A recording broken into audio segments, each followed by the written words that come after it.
Bueno, bendiciones con todos. Gracias a nuestro Rey Elohim viviente que nos da la oportunidad de reunirnos una vez más hoy día lunes 8 de junio sería ya. Bueno, vamos a continuar con nuestro tema. El tema de hoy es símbolos tomados de la creación animal. O sea, sería de las tres dimensiones de la creación, se toman diversas figuras simbólicas. Y ahora vamos a hablar sobre los símbolos tomados de la creación animal. Yahshua decía en Juan capítulo 3, creo que es el verso 2, él decía, si yo les hablo desde lo natural y no me pueden entender, ¿cómo será posible entender si les hablo en un idioma celestial? Es bien difícil. Pablo decía que él vio cuando estuvo en el Shamayín, cosas inefables, increíbles, extraordinarias, supremas, soberanas, que difícilmente la gente puede entender acá, porque no podemos entender algo que no hemos visto. Esa es la teoría de la comprensión humana, hablando de científicamente, ¿no? La teoría de la comprensión humana es que yo voy a comprender algo porque antes ya ha habido algo de ese algo en mi cabeza o una imagen, algo ya ha habido. Y ahí puedo yo entender. Por eso es que Yahshua nos habla a través del espíritu de la profecía, a través de lo creado. Eso dice Romanos 1 del 18 al 20. El Señor habla a través de la creación para que nosotros podamos entender. Por eso es que tenemos que buscar el contenido correcto o el significado correcto de las diferentes eh, símbolos, de los diferentes símbolos, figuras, mm, símiles, bueno, todas esas figuras simbólicas que se mencionan en Apocalipsis. Vamos a orar primero. Padre, en el nombre de Yahshua HaMashiach nos presentamos delante de ti, soberano Elohim. Gracias, Rey del Cielo, por estar aquí, por guiarnos. El espíritu de la profecía siempre está allí para enseñarnos las cosas secretas del reino de los cielos. Gracias, poderoso. En ti confiamos, Señor, y háblanos conforme a lo que tengas tú que hablar. Gracias, Rey. Amén. Bueno, y completando lo que dije al principio, dijo Yahshua, nadie puede hablar de las cosas del cielo si no ha estado en el cielo. Nadie puede hablar de las cosas de Shamayín si no ha estado allí. Por eso Juan habla, revelaciones, el libro Apocalipsis, habla Pablo, porque él estuvo allá, y así. Ellos hablan y dan testimonio porque estuvieron allá. Primera de Juan, creo que también habla, los primeros 3, 4 versículos, dice, lo que hemos visto, lo que hemos oído, lo que hemos sentido, lo que nuestras manos palparon tocante al verbo de vida. Eso hablamos, eso testificamos, eso decimos. Entonces, hay una relación profética ahí. Y dice Yahshua, yo doy testimonio del cielo porque vengo del cielo, vengo de allá. Entonces, él sabe todo lo que hay allá. Entonces, pero para enseñarnos a nosotros, no puede revelarse desde el cielo o revelar las cosas del cielo, porque los seres humanos no entenderíamos jamás, o por lo menos en esta parte.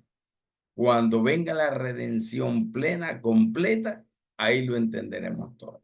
Muy bien, símbolos tomados de la creación. Vamos con el primer símbolo, el águila. El águila, esto es bonito, pero corto, es corto, pero bien bonito. El águila es la figura simbólica profética de Yahshua HaMashiach como rey y como señor eterno de todos los reinos en la tierra, en los cielos, en cualquier parte. Hay una figura profética que se da en Ezequiel 1, perdón, cuando hay una visión de una especie de caribú, eso, así se conocían en tiempos pasados, que es una especie de figura antropomórfica, mitad hombre, mitad águila, mitad hombre, mitad pez, y así.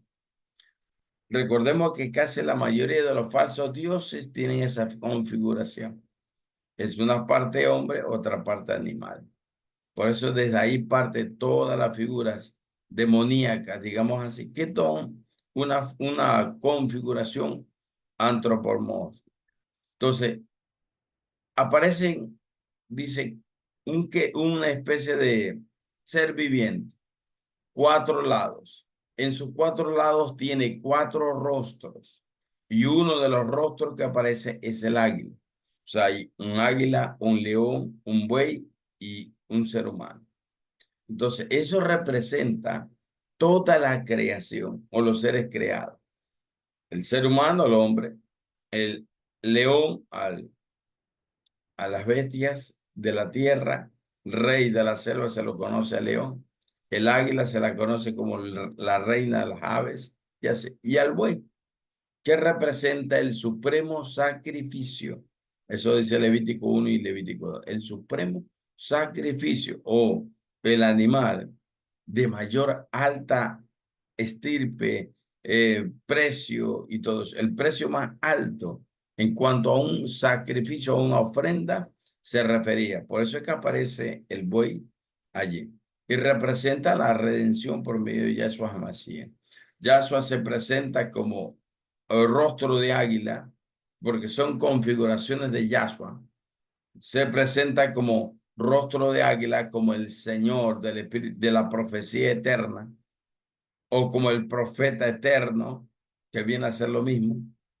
Y se presenta como el león de la tribu de Yahud, el león que resucita o aparece en Apocalipsis 5, y que ese león representa el reino, el gobierno, el dominio territorial, el dominio espiritual. O sea, todas estas configuraciones que se ven ahí en Ezequiel capítulo 1 tienen que ver con la revelación de Yahshua y el rostro de hombre que aparece. Eso es la primera manifestación de Yahshua o el primer testimonio de Yahshua, lo que dice el espíritu de la profecía en capítulo 19, verso 10 de Apocalipsis. Dice que Yahshua es el espíritu de la profecía o el espíritu de la profecía revela todo lo que tiene que ver con Yahshua en su manifestación. Y hay 5 manifestaciones de Yahshua. Y la primera manifestación es, Yahshua es el hijo del hombre, el Ben Adán en hebreo, Ben Adán, el hijo del hombre, o sea, el Adón. Y ahí aparece en esa figura de Ezequiel 1 el rostro del hombre. Por eso está configurado así. Entonces, el hijo del hombre, tal como lo llama el Evangelio según San Lucas, el hijo del hombre, el que ha venido a dar su vida, el que ha venido a servir, el que ha venido a salvar y así. Todo lo que se hace referencia con relación a que Yahshua vino como hombre, derramó su sangre, su vida como hombre y liberó a la humanidad como hombre. O sea que nadie puede decir, no, es que él era Dios y por eso pudo lograr lo que logró.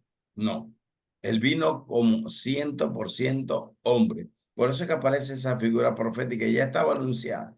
El profeta Ezequiel es el profeta que más revelaciones tiene sobre el cielo, el Samayín, sobre los secretos escondidos en las dimensiones celestiales.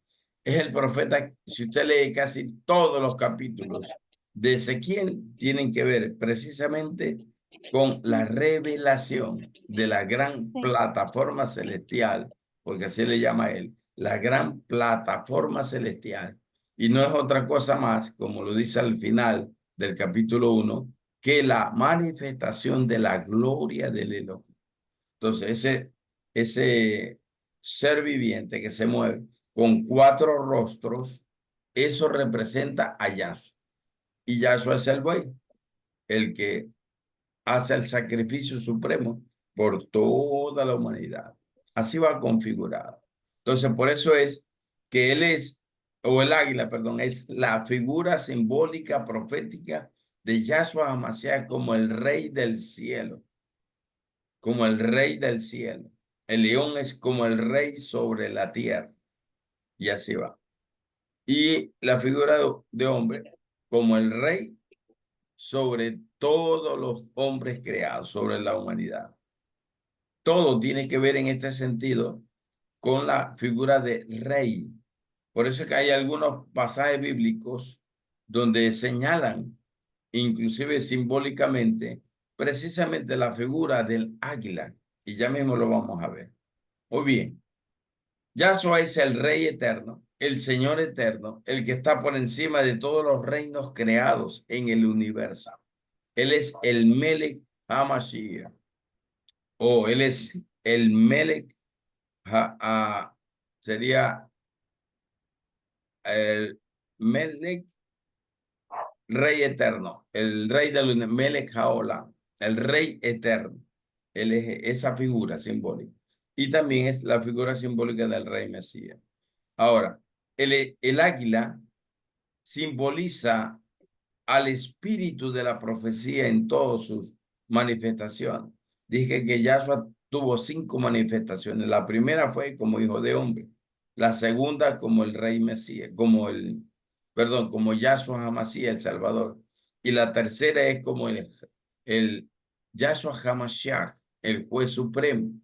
Y la cuarta ya es la que se revela en Apocalipsis, en el sentido de el Aleph, y la quinta es el Taf, el principio y la eternidad, Apocalipsis 1. Esa es la configuración de la expresión. El espíritu de la profecía es la revelación de todo lo que es Yahshua. Entonces, el espíritu Kadosh, que está revelado a través de la figura simbólica del águila, quiere decir el espíritu de la profecía revelándonos lo que dice Apocalipsis capítulo 1, versos 1, 2 y 3, pero en las versiones hebreas. Ahí dice claramente que el Malak, un ángel del Elohim, viene y le enseña el Isayón, o sea, la revelación del Rabinú Melech HaMashiach a él, y le revela para que él comparta esa revelación del Rabinú Melech HaMashiach, ¿sí?, por medio del espíritu de la profecía.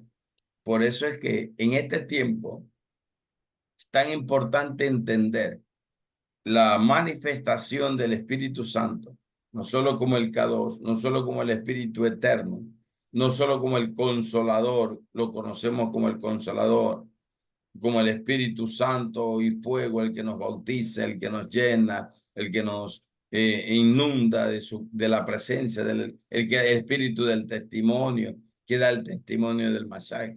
No, sino que también Apocalipsis lo menciona como el espíritu de la profecía, o sea, es la matriz, la esencia de la revelación. No hay otra revelación que es la que el Espíritu Kadosh pueda dar, la única. Por eso es que en este tiempo se mueve mucho el espíritu de la profecía. Los profetas que entendemos el asunto hablamos muchísimo del espíritu de la profecía. Hay gente que de pronto no entiende y piensa que debe ser alguna locura hablar del espíritu de la profecía, pero el espíritu de la profecía es la manifestación actual o un área de operación del espíritu Kadosh. O sea, el espíritu Kadosh se encarga de revelar a los siervos, los profetas del Elohim, todo lo concerniente a las revelaciones de lo que se profetizó en el pasado, los cumplimientos proféticos, los anunciamientos proféticos, y se encarga de sellar la profecía, como dice Pablo en 1 Corintios 3. Llegará un tiempo en que la profecía se terminará la ciencia y quedará solo la gracia y el amor del Elohim sobre nuestra vida. Entonces, el águila es símbolo del espíritu de la profecía, es la revelación profética de todo lo que, no solo de lo que va a pasar, sino de todo lo que pasó anteriormente y que se está confirmando ahora. Para poder entender y revelar y conocer, sería la palabra del Elohim, necesitamos la instrucción del espíritu de la profecía. Aquí no entra la erudición. ¿Sabe por qué la erudición, la gematría o la erudición hebrea es deficiente? a la hora de la interpretación, porque ellos solamente hacen cálculos numéricos, cálculos cabalísticos. Ellos hacen una comparación o configuración, pero asociada a la cultura y a los símbolos dentro de la cultura hebrea. Ellos anuncian cosas, dicen cosas, y los maestros, por decir, de seminario, en los seminarios bíblicos, toman esos conceptos que dan los eruditos y los enseñan como parte de todo lo que significa la interpretación de Apocalipsis. Entonces, se van a equivocar. ¿Por qué? ¿Por qué se van a equivocar? Porque la revelación solo vendrá por el espíritu de la profecía. Es lo único. O sea, el Espíritu Santo, en su función de espíritu de la profecía, Lisayón, que es en hebreo, revela, da a conocer, entrega los conocimientos de las cosas celestiales, como dice Juan, de lo que fue, de lo que es y de lo que será. Ese es el contenido de el libro de Apocalipsis o Revelación. Entonces, ¿quién es que revela lo que fue, lo que es y lo que será? Revela el espíritu del Elohim viviente. Entonces, la erudición hebrea, la cábala, la gematría y todos los contenidos de estudios escatológicos, ¿no?, que tienen referencia en la cultura hebrea. Entonces, lastimosamente, sus conceptos equivocan el camino porque no tienen la revelación por el espíritu profético, no, que han rechazado al Mesías. Al rechazar al Mesías, rechazan a quien lo envió, que es el Padre. Al rechazar al Mesías y al rechazar al Padre, el Espíritu K2 está ahí todavía esperando poder entrar en ellos, poder llegar a ellos y poder manifestar, ¿qué cosa? La revelación del espíritu de la profecía. Así va configurado ese asunto. ¿Qué más es el águila? El águila es la representación total del ministerio profético en sí mismo. O sea, cuando se habla de el ministerio de la profecía, pues el águila es la figura emblemática relacionado con la profecía, no solamente con el reino, con la profecía. Por decir, hay un pasaje bíblico en Éxodo capítulo 19, verso 4, donde dice que Yahweh rescata a Israel de Egipto y utiliza la expresión, y como a vosotros os he llevado sobre alas de águila y los he traído a mí. O sea, el Elohim los rescata, los trae. Y de ahí es que sigue el contexto bíblico diciendo, y lo que él ha escogido de ese pueblo que extrajo de Egipto, una nación de reyes y gente santa, sacerdotes santos, un linaje santo, un reino especial. De ahí saca. O sea, pero es a través de la figura simbólica profética. Entonces el Señor dice, yo los saqué a vosotros, los rescaté a través o sobre las alas del espíritu de la profecía, con alas de águila. En Revelaciones capítulo 12, verso 14, también cuando la mujer es perseguida por el dragón, esa configuración que sale ahí, dice que la mujer ya estaba acorralada y prácticamente lista para ser destruida. ¿Y quién vino a rescatar a la mujer? Que representa a la iglesia en sentido general, remanente de Israel y remanente de toda la tierra. Y ya hace un solo remanente, ¿no? O sea, representa a la mujer a toda la iglesia creada, a la iglesia amada, a la matriz. Entonces, ¿cómo es rescatada? Según el capítulo 12, verso 14. ¿Cómo se rescata? La mujer es rescatada, dice, por las alas del gran águila. Es llevada sobre las dos alas del gran águila y es remontada hasta el monte de Sión, monte de gobierno, lo que aparece como configuración en el capítulo 21 de Apocalipsis, como el reino eterno del Padre.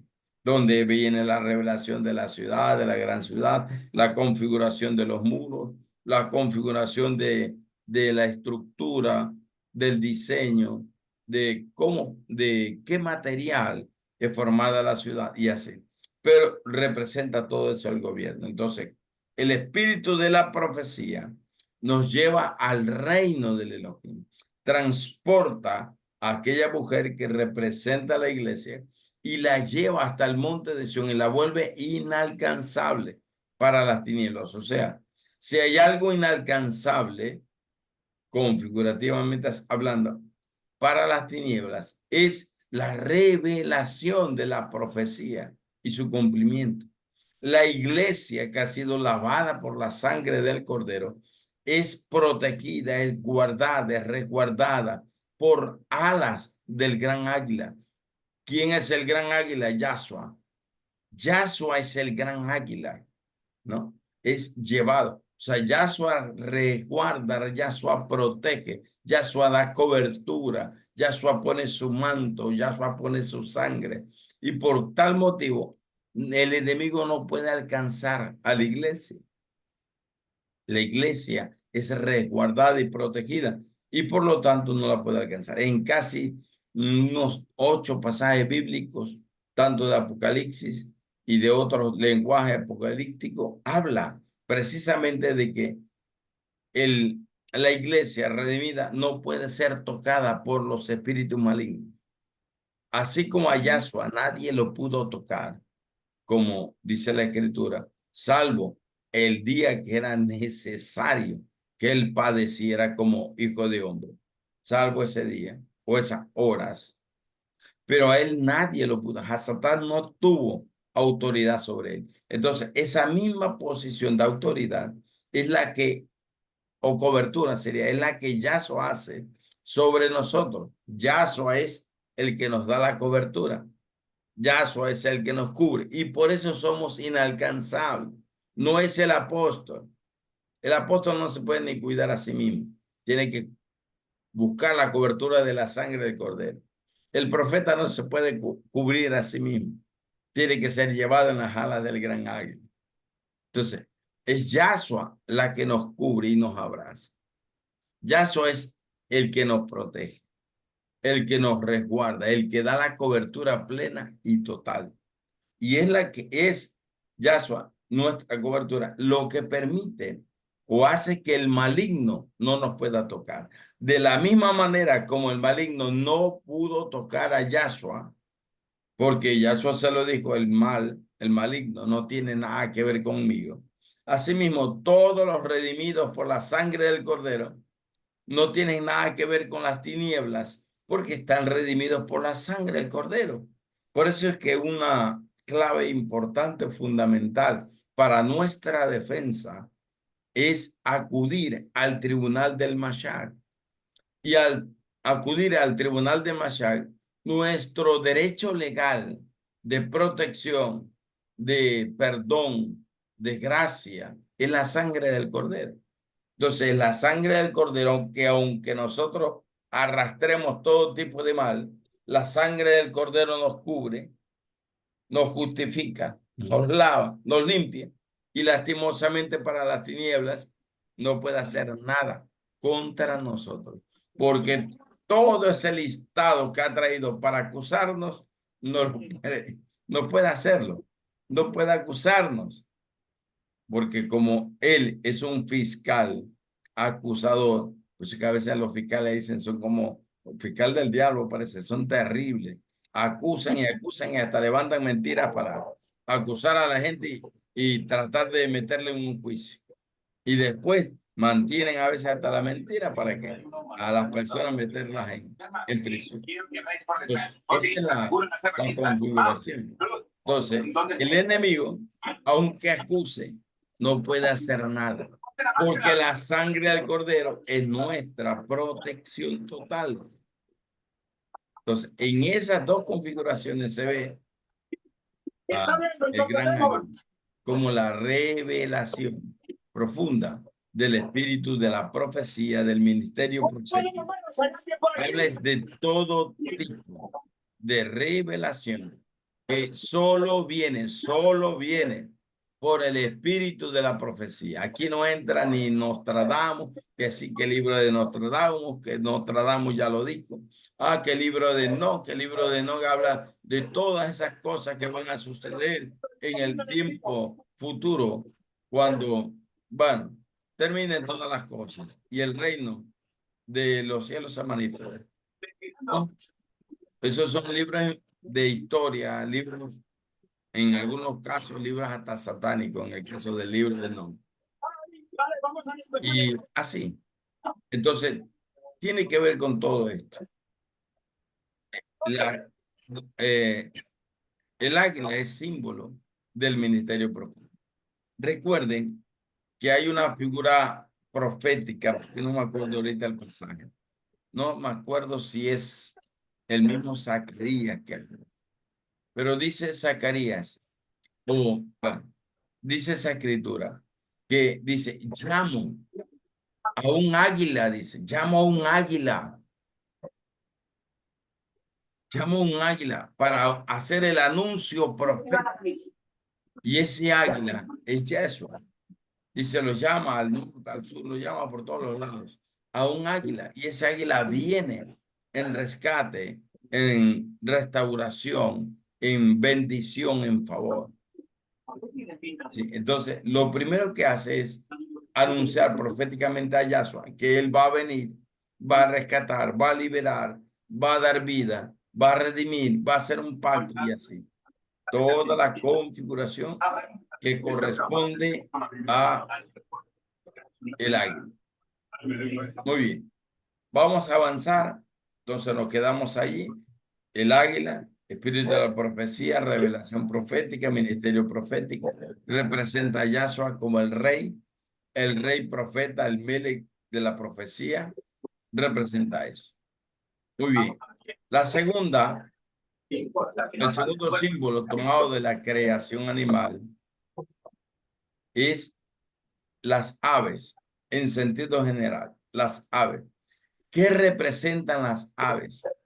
Las aves son símbolo y figura de todos los agentes del mal, en sentido general, las aves. La maldad, el espíritu del antimesías, representa a los enemigos de Israel, especialmente cuando se hace una configuración de espíritus inmundos, de aves inmundas, aves impuras, aves carroñeras, ¿no? En el libro de Isaías, capítulo 34, verso 11 al 15, pero se tiene que leer en la versión cada israelita mesiánica, si no, no le va a salir igual. Ahí dice en la versión K2 que ese es el nido donde está Lilith. Allí está toda ave inmunda, todo felino, toda inmundicia, todo está allí. Todo está configurado, todo está reunido en ese lugar. Es un nido, una matriz de hechicería, de brujería, de santería, es una matriz de todo lo malo que se reúne ahí, se configura precisamente en la lechuza, en el búho, en las aves, en los felinos y así.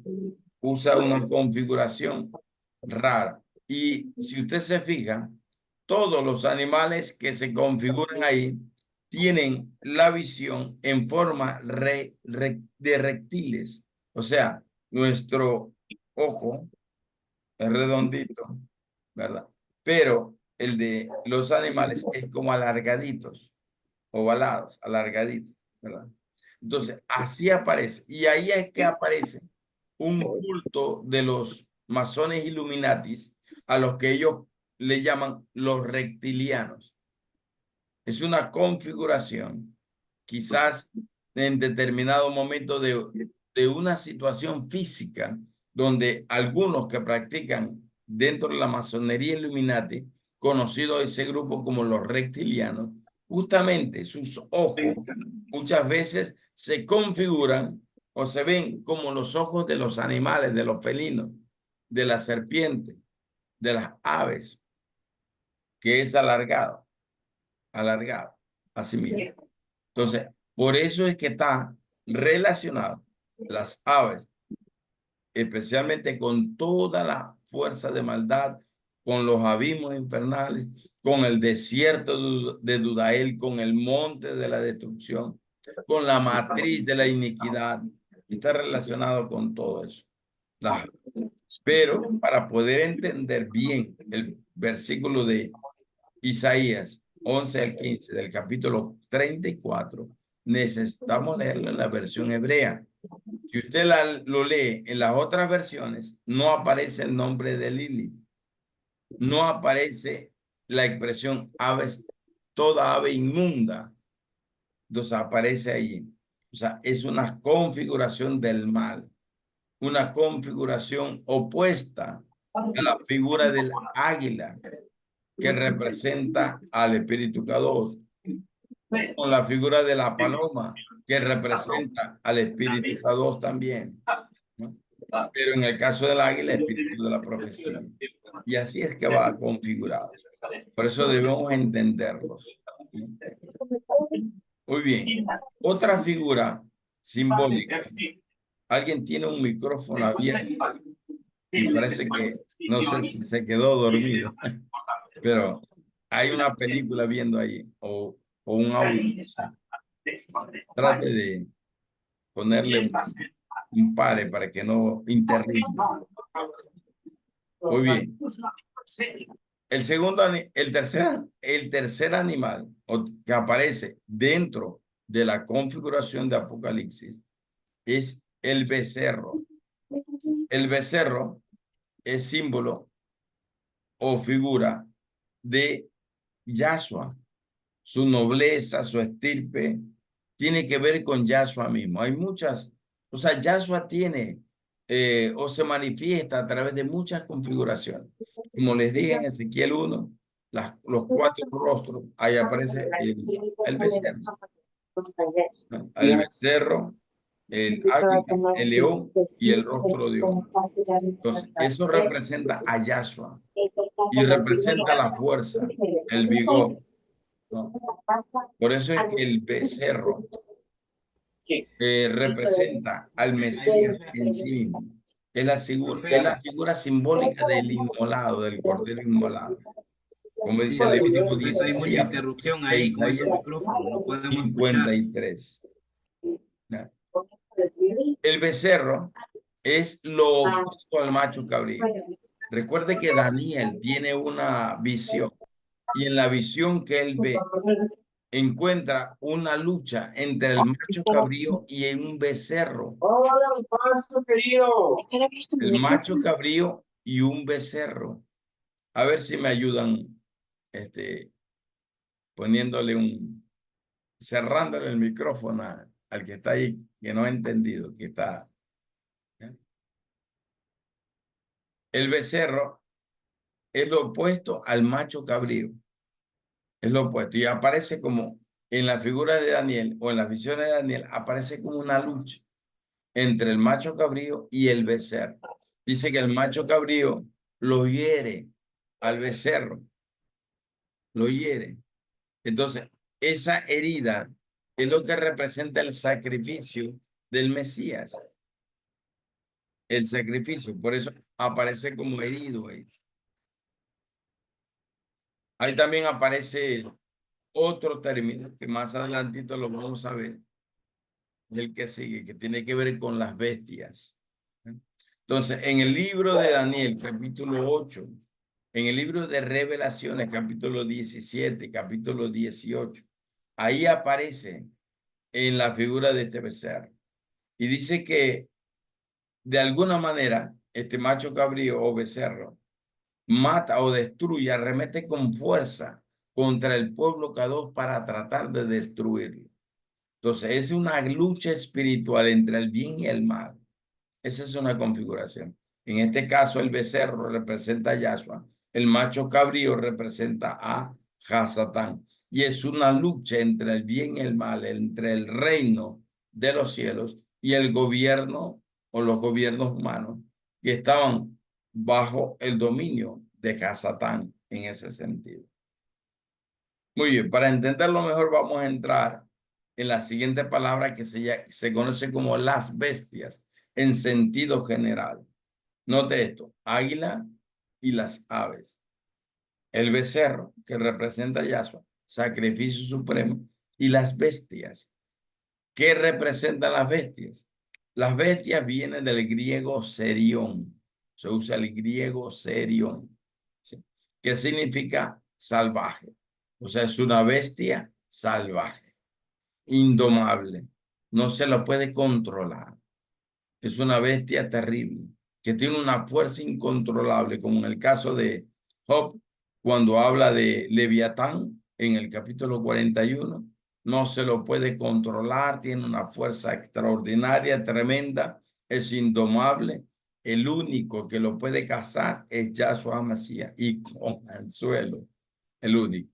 Entonces, las bestias en sentido general representan todo tipo de poder antagónico de las tinieblas, algo similar a las aves, algo similar a lo que les acabé de enseñar con respecto a las aves. Acá, en cambio, hace una configuración en torno a las bestias. Por eso es que cuando Daniel tiene todas sus visiones, habla de una visión relacionada con las 4 bestias. Una que tenía forma de oso, otra de leopardo, otra de, bueno, oso, león creo que también era, no me acuerdo. Bueno, 3 configuraciones de bestia. Y que la 4ª bestia nace de una combinación de esas 3 bestias. O sea, nace una 4ª bestia, según lo que tuvo que ver Daniel. Nace una 4ª bestia. Por eso se configura como las fuerzas hostiles de las tinieblas, en sentido general. Es más, la bestia es el apodo que se le da a Hasatán. Habla de una bestia, de 2 bestias, de 3 bestias en el libro de Apocalipsis. Y esas bestias tienen que ver con poderes demoníacos infernales. Habla de una bestia que sale de las aguas, de una bestia que sale de la tierra, y habla de Hasatán, la serpiente antigua. Son 3 bestias. Entonces, así. Y esa configuración de ese nombre, bestias, tiene que ver precisamente con los poderes de las tinieblas operando en contra de Yahshua, en contra del Mesías, en contra de la iglesia redimida por la sangre del Mesías. Esas bestias son manifestaciones o configuraciones de reinos, de gobiernos, configuraciones de naciones, los reinos como los estados árabes, la configuración de los reinos como Rusia, como los chinos, los egipcios y así. Una configuración terrible de todas esas naciones que se rebelarán, sería la palabra. Se rebelarán contra el Mesías y contra todo lo que representa, en este sentido, el Mesías. Yahshua también hace uso de figuras como serpientes y escorpiones. En Lucas 10:19 dice que Satanás cae como un rayo. Y dice el Señor, pero yo les doy a ustedes autoridad y potestad para hollar serpientes y escorpiones. Dice así Lucas 10:19.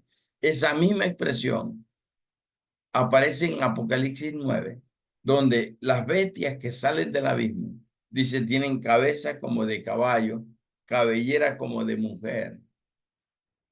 Su cola es como una serpiente o un escorpión. Y la mentira o el espíritu de mentira, de engaño, está ahí precisamente en eso que se conoce como cola de serpiente y cola de escorpión. Está allí. O sea, esas figuras de serpientes y escorpiones representan el espíritu de mentira, porque las 3 bestias que menciona Apocalipsis son o aparecen configurados con la mentira, con la brujería, con la hechicería, con la santería y con todo tipo de figuras místicas, figuras cultural, tradicional, hechicería, brujería, como dije, santería, mayombe, palo mayombe, magia negra, magia blanca, magia azul, verde, de cualquier color que sea, cordones mágicos, cuerdas mágicas, velos mágicos, velones mágicos, y así, paleros, y todo ese tipo de cultos demoníacos están configurados justamente en esta palabra que tiene que ver con las bestias, ¿sí? Ahora, Apocalipsis 9, 13, 17 y 18 habla de que es la guarida, el monte de la destrucción, es la guarida de todo tipo de espíritus inmundos. O sea, monte de la destrucción, desierto de Dudael, el gran abismo o los abismos. O sea, tiene que ver con lo mismo. Es la misma figura. Es la misma figura. Y los demonios son los llamados bestias, o sea, los ángeles caídos se configuran o aparecen como bestias que destruyen con violencia, con ferocidad y todo eso. Pero se configura es precisamente a los poderes demoníacos, igual que lo menciona anteriormente con relación a las aves. Ahora, aquí aparece la figura del desierto de Dudael. ¿Qué es el desierto de Dudael? El desierto de Dudael es una figura profética, pero a la vez es simbólica de justamente una situación en el desierto que pasó en los tiempos de Moisés, cuando el desierto, dice, se abrió la tierra y se tragó a más de 14,000 personas, a los de Natán, Abirán, Abiú, que se rebelaron contra Moisés, todos, su campamento, sus tribus, su familia, todos fueron absorbidos, la tierra se abrió, fuego, perdón, salió de la tierra, no del cielo, de la tierra y se los tragó a todos. Esa configuración o a esa situación se le conoce como el desierto de Dudael. Yo no sé cuándo han visto la película de la momia o una de las películas, porque son algunas, pero hay una de las películas de la momia donde dice que del desierto salen un sinnúmero de jinetes de la muerte, de los abismos. Entonces, cuando el héroe supuestamente va allá y rescata todo y se escapa en el globo estático, entonces huye. Dice, una vez que huyen, el desierto lo absorbe todo y lo traga todo. Esa configuración es la configuración del desierto de Dudael. Es una configuración terrible. Es más, si usted se pone a analizar, a comparar, dice que la gran batalla de Armagedón será en el desierto de Megiddo, en esa zona. Y no sabemos si esa misma configuración representará el hecho de que en ese lugar van a ser juzgadas las naciones, o si es un lugar, o si es una configuración, y van a ser juzgadas las naciones. Entonces, a ese lugar se le llama desierto de Dudael, y tiene una configuración similar a lo que se conoce en Jeremías, sería 51, donde habla del monte de la destrucción, literal, que es una configuración de todo el sistema babilónico que habla Apocalipsis 17 y 18. Es una configuración así. Entonces, el desierto de Dudael, los 7 montes de la destrucción, que representan los mismos montes que están alrededor de Israel, son los mismos, pero habla de todos los actos salvajes, sanguinarios, que se hicieron en todos esos 7 montes. Y la configuración de esos 7 montes representa al monte de la destrucción. Esto lo vamos a ver de manera más amplia cuando entremos en el segundo nivel, de la escuela de profetas y empecemos a hablar de las dimensiones celestiales, las 3 dimensiones celestiales. Ahí aparecerá la figura del monte de Sión y la contraparte que sería el monte de la destrucción. Ahí aparecerá. Y en ese monte de la destrucción aparecen 7 montes que están alrededor de Israel, pero en esos lugares, en los tiempos de los reyes de Israel, los mismos reyes sacrificaron a sus propios hijos a los dioses inmundos, a Moloch, a Marduk, al mismo Baal y así. Sacrificaban. Entonces, por eso es que esos montes, debiendo ser montes de consagración, de configuración agradable al Elohim, se convirtió en el monte de la destrucción. ¿Por qué? Por los hechos, los acontecimientos que se dieron allí. Ahora bien, el desierto de Dudael es la figura simbólica de el monte de la destrucción, o sea, es lo mismo, es una configuración. O el gran abismo, o la prisión de Hasatán, conocido como Azazel. El origen del mal significa Azazel. El príncipe del infierno significa Azazel. Recuerde, día de la expiación, Levítico 16. 2 becerros son sacrificados. 2 becerros son presentados. El uno para Azazel y el otro para Yahweh. El becerro para Yahweh es el chivo expiatorio, el que va a expiar los pecados. El becerro para Azazel se conoce como el chivo emisario. Entonces se pone las manos el sumo sacerdote sobre ese chivo, deposita todo el pecado del pueblo y lo manda al desierto. Lo saca del campamento para que sea devorado por las bestias. O sea, ese lugar simbólico, figurativo, monte, desierto de Dudael, montes de la destrucción, o los abismos en las aguas, en los aires. Es la misma configuración de las tinieblas, de la maldad. Entonces, el chivo emisario sale fuera del campamento y es devorado. ¿En dónde? En el desierto de Dudael. Pablo, cuando hace una referencia con relación a que un emisario, dice, de Hasatán, viene y lo ataca en algún problema visual. Lo atacan. Dice, le ha pedido al Señor que lo libre de ese emisario. Y el Señor le dice, bástate mi gracia. ¿Sí me explico? Dice, un emisario, o sea, un chivo emisario, toma el mismo nombre. O sea, ¿qué quiere decir? Es un demonio, es un espíritu malvado que venía y cuando Pablo quería exaltarse mucho o levantarse en orgullo, ese espíritu inmundo lo atacaba porque Pablo le daba chance. No que Pablo empezaba a enorgullecerse, empavonarse de todas las revelaciones que él tenía.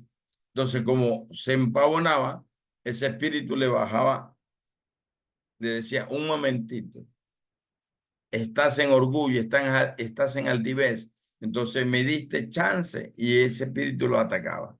Así era la configuración. Entonces él decía, bástate mi gracia, Señor, gracias. Empezaba la humildad y de ahí hablaba de la gracia. Y él decía que por la gracia es que él vive, porque él no lo merece. Él fue apóstol, pero él no merecía ser apóstol porque fue un perseguidor. Es la gracia de Yahshua la que le da la vida a él.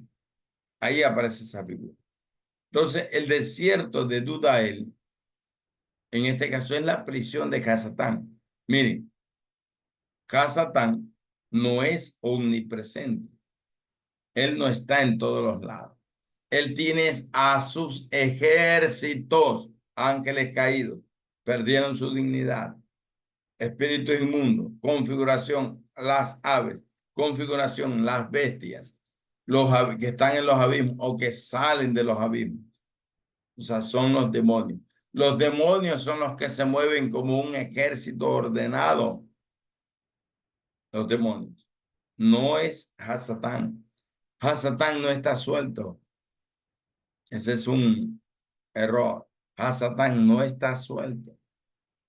Hasatán será soltado en, en la batalla de Armagedón. En esa batalla será soltado. ¿Por qué? Porque Hasatán va a ser juzgado en esa batalla. Y él y todo su ejército de ángeles caídos van a ser confinados sería al lago de fuego que arden, al lago de fuego y azufre, el infierno. Va a estar allí, va a ser juzgado y enviado, él y todos sus séquitos. Así como cuando Yahshua estuvo en el Calvario y desde las 12 del día hasta las 3 de la tarde hubo tinieblas que cubrieron la tierra, 3 horas de tinieblas que cubrieron toda la tierra, presenciando, siendo testigos de la sangre derramada por Yahshua Hamashiach para liberación, para salvación y libertad. Lo mismo va a acontecer en Armagedón. Por eso es que la figura profética o simbólica es que muchos dicen va a haber 3 días de oscuridad. 3 días de oscuridad. Pueden ser 3 días de 24 horas o simplemente una configuración similar de 3 horas, similar a la del Monte Calvario el día en que Yahshua derramó su sangre. ¿Por qué? Porque todos los espíritus inmundos fueron testigos de la salvación y restauración, redención que estaba haciendo Yahshua Hamashiach. Entonces, en el tiempo de Armagedón, también a Satán será suelto ahí y él será testigo de cómo el rey Mesías lo destruye. Lo juzga literalmente por la eternidad. Él ya está juzgado, pero es como que se acerca la sentencia, digamos así, el juez que es Yahshua Hamashiach dicta una sentencia. Armagedón es el lugar de la decisión, por eso se llama el valle de la decisión. Y la decisión es lo mismo cuando un juez toma una decisión y da por culpable o inocente a alguien. Entonces Yahshua, que es el juez supremo, viene en los tiempos de Armagedón, en el valle de la decisión, y toma una decisión y juzga a Satán, a todos sus séquitos, juzga a todas las naciones que se rebelaron contra él, contra la iglesia, contra el pueblo Kadosh, que en este caso es Israel, todas esas naciones que se aglomeraron, como dice Salmo 83, y atacaron, rodearon a Israel y buscaban desaparecer, destruir a Israel. ¿Quién va a juzgar en Armagedón, el valle de la decisión? El juez supremo toma la decisión final y hace un juicio total sobre Hasatán, sus ángeles caídos y todos los ejércitos de las naciones que se rebelen contra el Mesías. Así va. Muy bien. Entonces, allí están en el desierto de Udá, el monte de la destrucción, todos los ángeles caídos, todos, absolutamente todos, sean de las diferentes, de las 9 cortes, porque hay 3 cielos y hay 3 cortes angelicales en cada cielo, ¿no? Entonces hay 9 cortes en total en las 3 jerarquías celestiales. Entonces, todos esos caídos, esos demonios caídos, son los que prácticamente van a ser juzgados, ¿ya? Este desierto de Dudael se le llama también a este desierto el encuentro con las regiones del inframundo. Es configurativo o figurado que representa cualquier sitio de inframundo, cualquiera, sea en las aguas, sea en la tierra, sea en los volcanes, sea en los mares, sea en los ríos, cualquiera. Quiere decir cualquier lugar donde a través de brujería, hechicería, misticismo, buscan abrir una puerta para tener contacto con el inframundo. Entonces, a este desierto de Udael, monte de la destrucción, abismo, son las regiones del inframundo en los diferentes lugares. Ya digo, en las aguas, en la tierra y hasta en los aires. Son la figura de lo que se llamó el Gehenna Guinón. El Gehenna en el valle de Hinnom. Fue lo que se llama. Y es la figura simbólica que se utiliza para el infierno, donde está el gusano, que era un basurero, así dice la historia. Es un basurero donde hay fuego siempre porque se está quemando la basura. Hay cosas putrefactas, hay gusanos, porque hay cosas de desechos de animales, desechos orgánicos sería la palabra. Entonces, aparecen los gusanos y así, toda cosa inmunda. Esta es la configuración, el desierto de Dudael, el monte de la destrucción, donde dice, algunos reyes de Judá sacrificaron a sus propios hijos en fuego, los sacrificaron. Y por eso se convirtió en tal cosa. O sea, donde debía hacer sacrificios al Elohim viviente, machos cabríos, becerros, los mismos reyes de Judá sacrificaron a sus propios hijos. Eso está en Números capítulo 16, verso 18 al 35. Jeremías capítulo 7, verso 31 al 34. Y así. Revelaciones mismo, capítulo 20, verso 1 al 3. Cuando se habla de la figura donde Hasatán está encadenado y dice que será suelto por un breve tiempo. ¿Sí me explico? No crea que son 1000 años. Eso es un error de interpretación de la gematría de la erudición hebrea y que la iglesia simplemente lo toma, lo adopta, porque cree que esa instrucción o esa enseñanza es la revelación del reino. No, eso es sacado de Cábala, eso es sacado de numerología, eso es sacado de la Gemura que le llaman. Eso es sacado bueno, de la cultura hebrea, de libros místicos hebreos, del Zohar, del Bajir. Son libros cabalísticos que no tienen nada que ver con la revelación del cielo. Que ya saben ustedes, la revelación del cielo solo la da el Espíritu Kadosh, que es el espíritu de la profecía, que revela lo profético. Muy bien, salgamos de este asunto de las bestias. Bestias, abismos, desiertos de Dudael, monte de la destrucción, salimos de ahí. El caballo, la otra figura, todavía tenemos tiempo, el caballo. El caballo o los caballos están relacionados con las guerras y la conquista.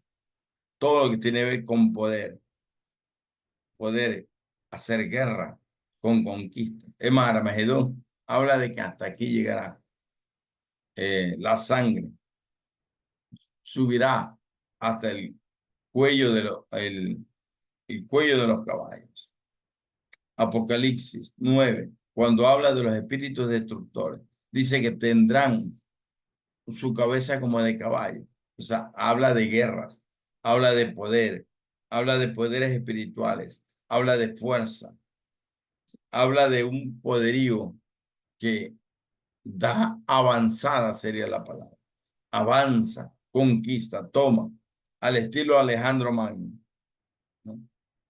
El gran Alejandro, en su caballo y sus jinetes, avanzando hasta conquistar. El caballo está relacionado con la belleza, con la fuerza, con la velocidad, con la guerra, con el poder de conquistar. Zacarías habla de caballos que son similares a lo que habla Apocalipsis 6 sobre los 4 caballos de Apocalipsis con sus jinetes. casi en la misma configuración y se refiere a lo mismo, pero se refiere a conquista, se refiere a ataques, se refiere a una fuerza letal, a una fuerza mortal, a un poder incontenible. Y por eso es que en Apocalipsis 6 aparecen la manifestación de estos 4 demonios que traen destrucción, desolación, muerte y destrucción, configurados con los caballos. ¿Por qué? Porque el caballo es la configuración también del reino. Cuando Yahshua viene en su caballo blanco, creo que es capítulo 19 de Apocalipsis, viene con su caballo blanco y que a él se le llama Rey de Reyes y Señor de los Señores. ¿Se me explica? Entonces, el antimesías aparece como el primer caballo de color blanco y que es el antimesías y que tiene flechas y que tiene arcos y busca destruir. Y esas flechas y arcos, algunos lo han considerado ahora como las armas de destrucción masiva, como los misiles, como las bombas. Lo asocian, lo asocian. Y está bien, sí lo pueden asociar, porque da a entender lo mismo, ¿no? Porque se lanzan a distancia, da a entender eso. Pero es el espíritu de anticristo que arma guerras, rumores de guerra, arma sus pleitos entre las naciones y así va. Y es la configuración del caballo. Los reyes lo utilizaban en sus batallas. Recuerde a los caballos de Faraón que fueron destruidos en el mar, cuando quisieron atravesar el mar toda la caballería de Faraón fue destruida ahí. Por eso representa la fuerza, el poder. También representa la fuerza de las defensas de los reinos, su poderío de conquista o la fuerza para conquistar nuevos reinos. Está configurado así. Espiritualmente hablando, en la parte buena, porque hay una parte donde los caballos es tomado como un poder demoníaco, pero también el caballo es usado como una figura del poder del reino de los cielos. Por eso es que los contextos asociados, el antes y el después del versículo referente, es lo que determina a qué es que se está refiriendo. Por decir, un ejemplo. Apocalipsis 6:1. ¿A qué se refiere? Es el antimesías. Ese caballo blanco, el que jinete, es el antimesías. Cuando se refiere a Apocalipsis 19, creo que es, al Cordero K2, al león de la tribu de Yahuda, al que tiene vestido blanco y que tiene un manto que dice Rey de Reyes y Señor de Señores, ese caballo es el mismo color, es el mismo animal, pero la diferencia es que se refiere o la diferencia es que su jinete es Yahshua. El antimesías aparece en el capítulo 6 por el contexto. Yahshua aparece en el capítulo 19 por el contexto. ¿Sí me explico? Entonces, ahí vemos la diferencia. Vemos la diferencia. Entonces, espiritualmente, el caballo también es el símbolo del poder y la fuerza incontenible del reino de los cielos. ¿Cómo? ¿En dónde aparece? Aparece en el episodio de Elías. Aparece en el episodio de Zacarías. Aparece ahí. Creo que es 4 o 5 de Zacarías. Aparece ahí. Pero en el episodio de Elías vemos carruaje de fuego tirados por caballos de fuego y vienen y arrebatan a Elías y se lo llevan. Representa la fuerza incontenible, el poder del reino en ese sentido. Por eso les digo, tenemos que mirar los contextos para poder entender a qué se está refiriendo tal o cual figura. En este caso, se refería a la fuerza incontenible del reino. Y vemos la expresión de Eliseo sería. Padre mío, carro de Israel y sus caballos. Caballos de fuego, reyes. ¿Sí me explico? Entonces, así es que va. En ese sentido, el caballo también representa la justicia del reino. ¿Por qué? Porque el rey de justicia, que es Yahshua HaMashiach, viene montado en un caballo blanco. Así lo muestra las escrituras. Entonces, cuando habla en Apocalipsis 6, habla de 4 caballos, de 4 sellos. Y recuerde que el capítulo 7, verso 1, habla de 4 vientos. O sea, es lo mismo. Es lo mismo. Los 4 caballos, los 4 vientos de Apocalipsis 7, verso 1, es lo mismo. Son los demonios, la configuración demoníaca, el poder demoníaco, que se trata de levantar contra Yahshua, contra la iglesia, contra Israel, el remanente K2 de Israel. O sea, se quiere levantar contra todo lo que es de nuestro Elohim y toma nombre en nuestro Elohim, como dice la Escritura. Entonces, estos 4 vientos, estos 4 caballos de Apocalipsis, capítulo 6, ¿qué traen? Mortandad, muerte, enfermedad, plagas, destrucción, asolamiento, enfermedades, carestía, afecta lo económico, afecta lo físico, daña lo espiritual y busca destruir de múltiples maneras. Allá aparece cada uno de acuerdo a su color. Entonces, en Revelaciones 6, estos 4 caballos podrían representarse o llamarse sería los mensajeros del terror, del caos mundial y de la muerte. Así se podrían llamar. Los mensajeros del terror, porque causan terror. Del caos mundial, porque causan caos mundial. Y de la muerte, porque causan muerte a nivel mundial. Y ahí entra la configuración porcentual. Dice, el 30% fue destruido. El 30% de las personas murieron. Utiliza una porcentualidad. Que de eso lo vamos a ver después cuando ya entremos al libro de Apocalipsis. Muy bien. Caballo blanco, el espíritu de antimesías, de mentira, de engaño, de falsedad, error, falsa profecía, falso sistema religioso que respalda prácticamente a la maldad. Ahí entran todas las religiones del mundo. Y aunque usted no lo crea, de Ripley, como dice el programa, aunque tú no lo creas, hasta a veces aparece la iglesia evangélica también,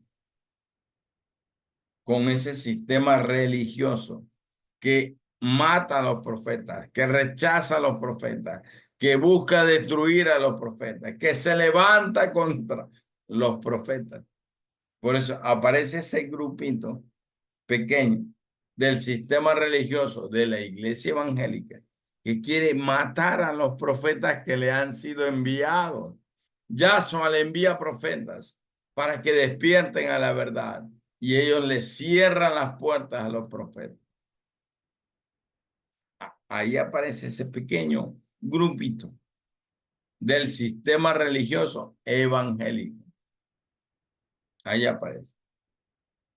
El caballo rojo, que representa la guerra, el caos, la rebelión, la anarquía, los crímenes, la violencia social, el derramamiento de sangre por violencia, por crímenes, por asesinatos.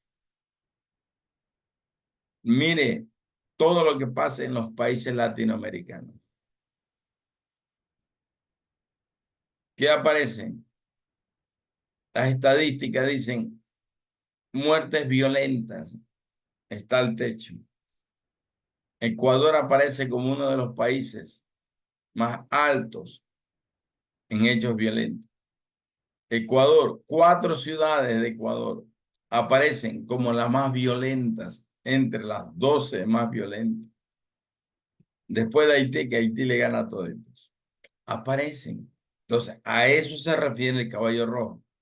Se refiere guerra, derramamiento de sangre, caos. La guerra en el Medio Oriente que no se termina. Y que hay derramamiento de sangre hasta decir, va, muere cualquier cantidad de gente hasta inocente por su asunto de pleito. Espíritus de violencia, espíritus de derramamientos de sangre, sacrificios, a través de los abortos, sacrificios, derramamiento de sangre. Caballo negro, para concluir, porque ya nos llega el tiempo. Caballo negro simboliza el hambre, la escasez, las crisis financieras globales que afectarán a todas las naciones, producto de las guerras, producto de la contaminación ambiental, biológica, microbiológica, de las bombas nucleares, de ojivas nucleares, todo tipo de actividad, guerras bacteriológicas, guerras biológicas y así. Toda esa configuración devastadora de contaminación. Por eso es que una de las cosas que va a escasear y que ya están tratando los salvadores del mundo, tratando de ver, es cómo hacen para guardar las reservas de agua dulce o cómo hacen para transformar las aguas saladas del mar en agua dulce apta sería para el consumo humano, porque lo que más va a haber es hambre y sed en tiempos más fuertes, ¿no? Al menos en algunos lados, algunos países casi no se ve, pero en otros lados como África, como los mismos estados árabes, en ciertos lugares hay hambre y sed. Muy bien. El caballo negro también tiene que ver con la injusticia social. Tiene que ver con todo tipo de injusticia que se comete. Por eso es que aparece este jinete con una balanza en la mano. Habla de la carestía. Va a haber desabastecimiento de agua, desabastecimiento de alimentos y cosas así. Va a haber algo fuerte en ese sentido. Van a subir escaladamente los precios. Quizás en países donde no hay tanto problema, no se ve eso, pero en otros la gente no tiene ni qué comer. La gente no tiene cómo alimentarse en otros países. Es un asunto así. Y por último, el caballo blanco, el caballo amarillo, que representa a la muerte. Su jinete se llama Muerte y el Hades, dice, le seguía, que representa el imperio de la muerte, las sombras de la muerte, el último enemigo a vencer, que es la muerte. O sea, la muerte y el Hades van juntos. La muerte y el Hades. Dice, según dice Apocalipsis 6:8, dice, lo seguía de cerca, el Hades, seguía de cerca a la muerte. Ya estudiamos sobre el Hades y representa poderes da igual demoníacos. O sea, todo esto, las muertes, las guerras, las crisis, va a ser producido por los mismos demonios que trabajan y operan en reyes y gobernantes. O sea, es el mismo espíritu anti-mesías que va a atacar, va a destruir y que está operando en reyes, en gobernantes, en presidentes, en la Organización Mundial de la Salud, para generar situaciones que vayan contra las leyes o principios eternos del Elohim y traigan muerte, traigan desolación sería la palabra. Traiga todo eso. O sea, es parte de toda esta situación. Muy bien, dice, y se le dio poder sobre la cuarta parte del mundo para poder matar a la gente por medio de la guerra, del hambre, de las enfermedades y de los animales salvajes, las bestias, o sea, los demonios. Se le dio autoridad y poder. Eso es lo que representa el caballo amarillo y que está relacionado con esta configuración profética de estos, sería animales de la creación animal, serían símbolos tomados de la creación animal. Muy bien, hasta ahí nos vamos a quedar. Ya falta poco. Tranquilo, falta poco para concluir esta parte. No nos desesperemos porque esta parte es importante. Es importantísimo. Usted va a entender claramente las Sagradas Escrituras y el significado de cada una de ellas, de las figuras simbólicas. Muy bien, reverenda Beatriz Chávez Rivera, profeta Alex con S al final, para ver, marcar la diferencia. ¿Quién, quién desea opinar?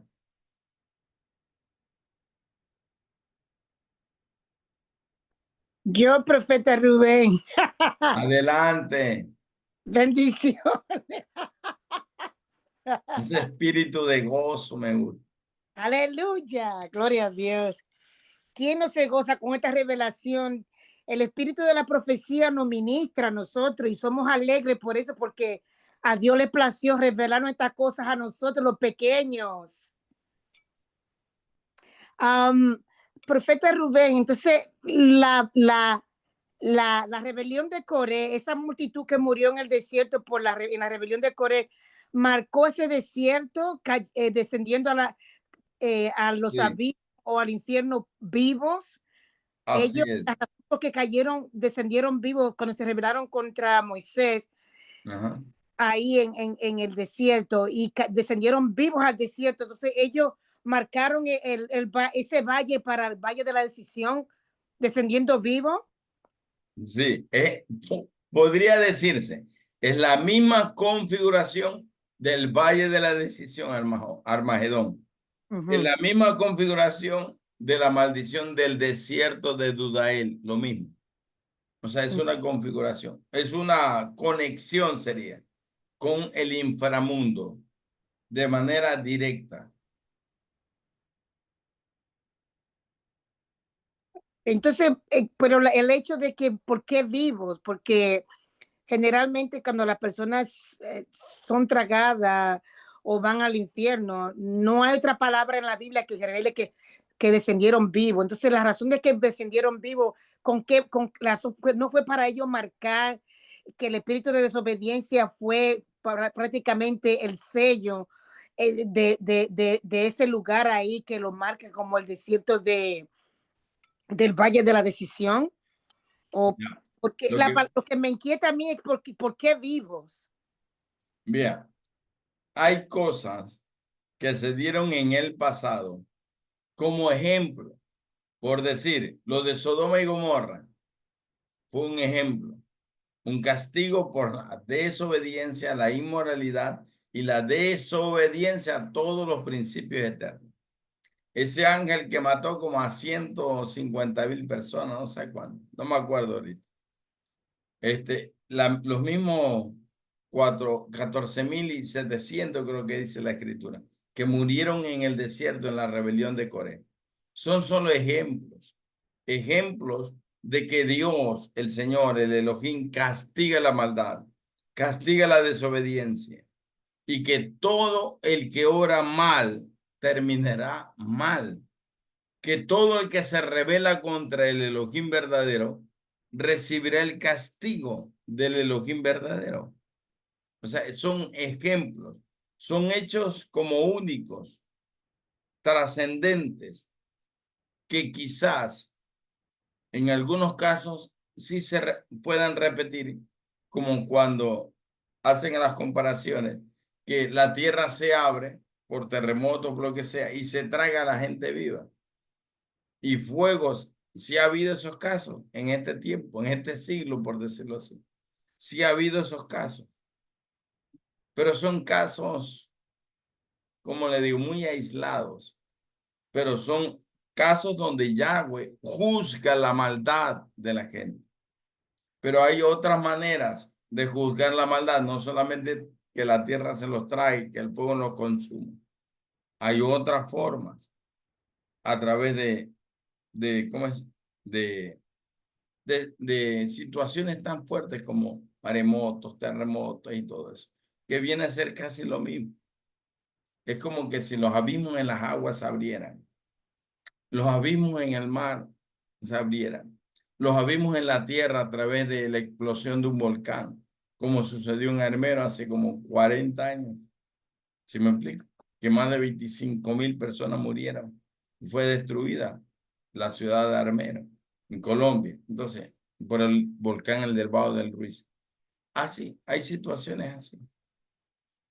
Son múltiples formas donde Yahweh, por decir, juzga o castiga a gente rebelde contumaz, como dice la Escritura. Son juicios del Elohim. Amén, amén. Bendiciones, profeta y profetas. Pues yo no sé si la profeta Beatriz al parecer está ocupadita, pero yo no veo a nadie más ahí, pero sí, yo sí tengo una pregunta. Al Hágale principio usted pues. habló de las aves, profeta. Estamos hablando solo de las aves inmundas, ¿verdad? Específicamente, que había entendido mal en general. A ver, aves en general. Lo que Ajá, pasa es que cuando hay aves específicas dentro del conglomerado general de las aves, como en el caso de las lechuzas, de los búhos y todo eso, y los felinos, que habla Isaías 34, del 11 al 15. Entonces, ahí se refiere a fuerzas demoníacas asociadas a la brujería, a la hechicería, al misticismo. Es una configuración de santería, de chamanismo y de todo tipo de ocultismo, de consulta con los muertos, todo lo que prohíbe Deuteronomio 18, del 9 en adelante, todo lo que se prohíbe, todo lo que el Elohim prohíbe. Ya. O sea, es una configuración, representación de las cavernas infernales, donde el brujo y el hechicero hace un trabajo en la tierra, pero espiritualmente se conectó a las cavernas del inframundo. Y ese hechizo que el brujo hizo en la tierra está anclado, atado, ligado a el inframundo. ¿Sí me explico? Por medio de los poderes demoníacos o los poderes de los espíritus inmundos que ejecutan el mal. A eso es que se le llaman, o sea, se toma la configuración en este sentido de aves. Pero no es que, por decir, todas las aves son malas, por decir, la paloma, que es símbolo del Espíritu Santo, y así. El águila, que es símbolo del espíritu de la profecía, de Yahshua.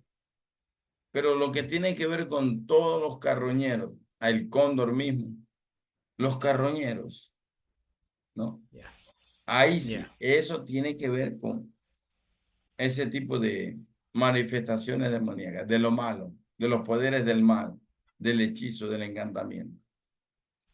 Ok, excelente. Ah, es que los brujos utilizan, me olvidé, los brujos utilizan los gatos, las ranas, los cuy, los brujos utilizan aves, utilizan las Gallinas. entrañas de las aves para hacer sus rituales. Y por eso son Sí. consideradas aves impuras. En la escritura hay aves impuras, aves puras. ¿Sí me explico?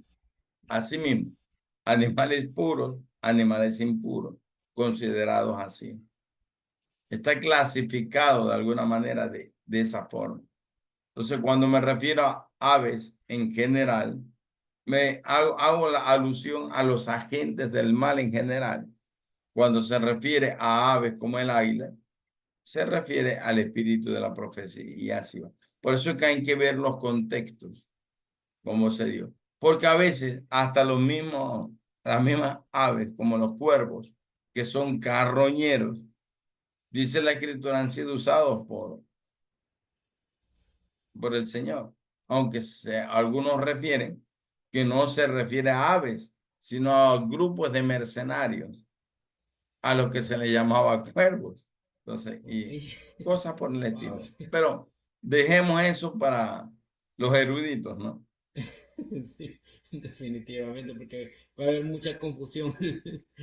Hasta películas hay Sí, donde el cuerpo dice, pero yo le llevé el pan a Elías. exacto. Especialmente las infantiles, no olvides. Exacto, Ahí aparecen los cuervos como animales buenos.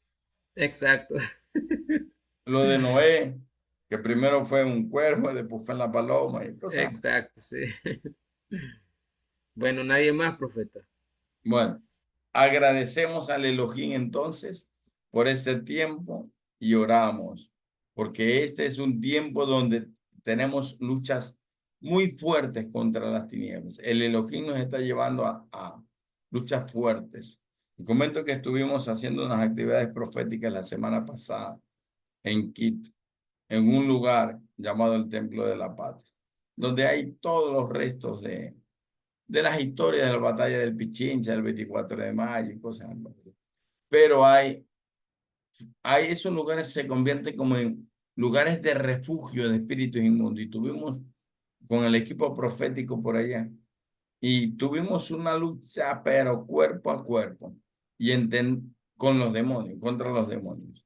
Y entendemos que el Elohim nos está llevando a batallas o a guerras espirituales muy fuertes, muy altas, donde espíritus territoriales tienen que ser desalojados, donde espíritus inmundos que estaban ahí en esos lugares, asentados como aceptando su dominio, su control, pues tienen que ser destruidos. Y el Señor nos está llevando. Ahora tenemos que ir a Guayaquil a hacer otra cosa, en algo que en un tiempo por 1950 se llamó la Avenida de los Dioses. Entonces, la ciudad y creo que gran parte de la costa fue pactada a los demonios territoriales, de tal manera que el Señor nos dice, hay que ir y destruir esos fundamentos, esas alianzas, esos pactos, consagraciones que se hicieron en ese tiempo y que en este tiempo son tomados por masones, por brujos, por hechiceros para tratar de dañar.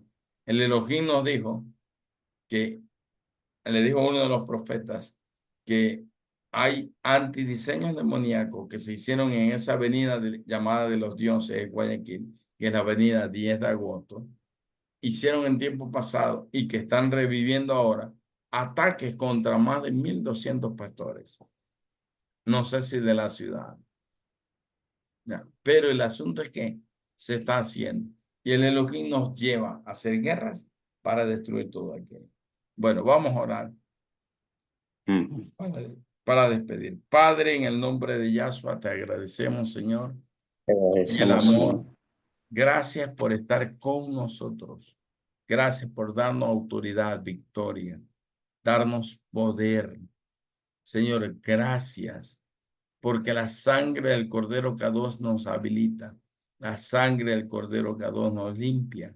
Nos da el poder y la autoridad para en tu nombre, Señor, ir y destruir toda fuerza de maldad, todo fundamento místico de las tinieblas, todo poder antagónico del mal y tomar autoridad en lo que es viviente para que sea hecha tu voluntad en los cielos y en la tierra. Gracias, poderoso Elohim. Bendice a tu pueblo y levanta a tus siervos, los profetas de todas las naciones, eterno Elohim, para que ellos, como voceros del espíritu de la profecía, transmitan el mensaje de revelación profética a tu pueblo, Señor, y tu pueblo pueda tener luz y visión de las cosas que han de ser. En el nombre de Yahshua, te lo agradecemos, Señor. Gracias por tu gran amor, Señor. En el nombre de Yahshua. Amén y amén. Muy bien, ahora sí, nos hemos de ver con la bendición de nuestro Elohim la próxima clase. En la próxima clase. Bueno, bendición. Bendiciones.